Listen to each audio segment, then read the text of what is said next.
Okay, guys, I think I got it. I think I got it. I think I got it. Oh my goodness. This has been such an experience tonight, I tell you. And everything's like out of whack. And oh my goodness. Oh my goodness. Happy New Year, everyone. Happy New Year.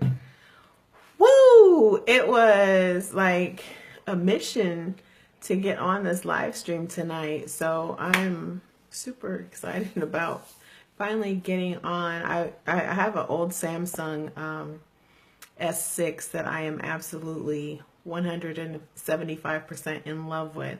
And it is dying a slow, very, very miserable death. And I have a brand new Droid Moto, but I don't like it. So I don't want to learn new technology. So I don't want to use the new Droid. So I've been hanging on to my Samsung S6. And I think that I'm going to have to put old Betsy to rest, I think. But maybe it was Facebook. I don't know. But I think it was my phone because it started buzzing and all kinds of other stuff. So anyway, I'm here, you guys. Welcome to 2018. Happy New Year. Welcome to the first live broadcast of 2018 here on Mars. I'm glad you joined me. So most of you already know who I am, but for those of you who don't, I am an entrepreneur and I am what I call a recovery success advisor.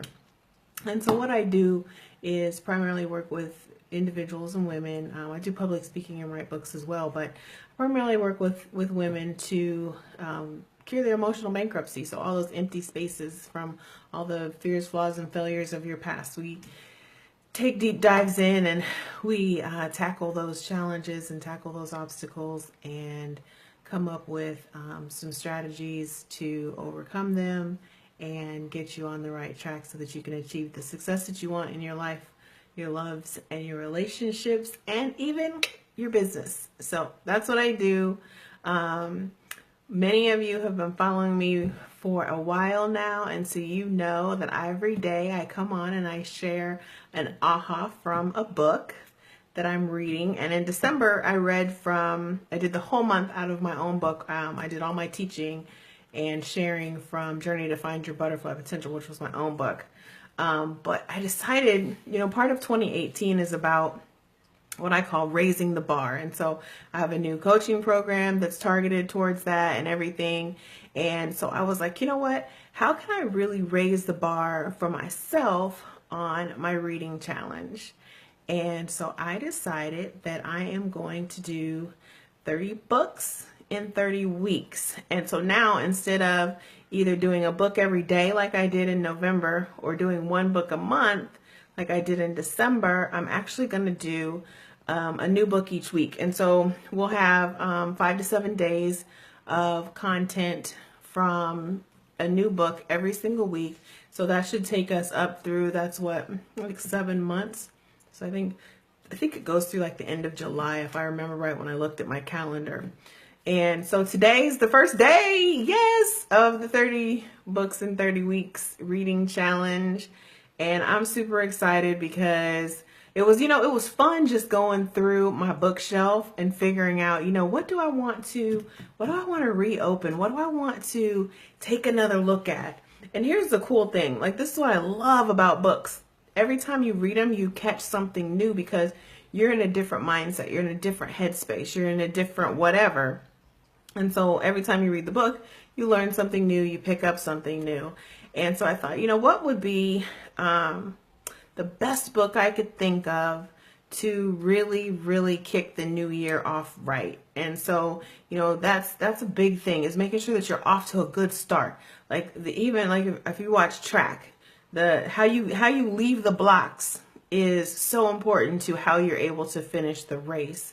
In spite of things that may come along, if you're off to a good start, you have a pretty good chance of doing well in the race. And so that's what we want to do with our love life and relationships and our businesses. We want to get everything off to a good start for 2018. So that's what I'm here to do tonight. I'm here to share from this magnificent book of the week is going to be, it's called The Power of Full Engagement. And I read this book the first time about probably about 12 years ago, and I've picked it up again probably about 5 years ago, I would say. So probably about back in 2012, 2013 timeframe. And that was during the time when I was starting my business and I was recovering from domestic violence. I was trying to decide, what do I want my life to look like going forward? And one of the things that I do as a recovery advisor is work with individuals to help them cure emotional bankruptcy. And emotional bankruptcy starts because we invest our energy in the wrong things. And so I said, you know what? Boom, that's it. This is the book. That's the one to start with. And it's called The Power of Full Engagement. The author is Jim Lohr and Tony Schwartz. And so I'm going to share from this book for all of this week. So make sure you guys check in every single day. Find out what the takeaway is. But the gist of this book is it talks about how we, you hear the saying all the time that time is your greatest asset. Time, you can never get enough time. You can never get time back. Time is so important. And this book challenges that. And I love books that challenge. And so that's why I picked this book. Like, if we're going to be off to a great start for this new year, we need to challenge our limiting beliefs. We need to challenge everything that we've been taught. We need to challenge how we think about the world, how we think about ourselves in it, and what our place is in it, right? And so this book challenges that concept that says, when everyone else is saying that time is your greatest asset, these authors say, oh, no. Energy is your greatest asset. Under the premise that no matter how much time you have in the world, if you don't have the energy to engage in that world, then all the time in the world doesn't do you anything. Doesn't do you any good. So, like, you could have 14 hours of free time, but if you don't have the energy to go walk along the beach or read a book or do something that you enjoy or work on your business or whatever the case may be, invest time with family. If you don't have the energy reserves to actually invest in that time and get something beneficial out of it, then essentially it's wasted time. You may as well not even have had it to begin with. And so my share for today, in today's reading, it talks about, it says, fully engaged. Energy, not time, is our most precious resource. And it says, when demand exceeds our capacity, we begin to make expedient choices that get us through our days and nights, but take a toll over time. So what does that mean? We begin to make expedient choices. We rush to judgment. We do stuff that we wouldn't ordinarily do just because we don't have the energy to do what we need to be doing, to do what we want to do, to do what we're supposed to do. So energy, not time, is our greatest asset. And so, like I said, it says when demand exceeds our capacity. So when people need more out of us than we have to give, then we make rush to judgment decisions. I call that making long-term solutions for short-term problems, right? And which then in turn creates long-term problems. So it says, we survive on too little sleep, wolf down fast foods on the run, fuel up with coffee, and cool down with alcohol and sleeping pills. Hello. Anybody guilty of that? Grabbing a bite to eat on the run instead of, you should be eating healthy. You know that you've committed to a new workout regimen or a new eating plan or whatever. But you're like, oh my gosh, I just don't have the time or the energy to go home and cook. Guess what? Rush to judgment, hit the drive-thru, and we're already behind the 8 ball on that. It said, faced with relentless demands at work, we become short-tempered and easily distracted. We return home from long days at work feeling exhausted and often experience our family not as a source of joy and renewal, but as one more demand on an already overburdened life.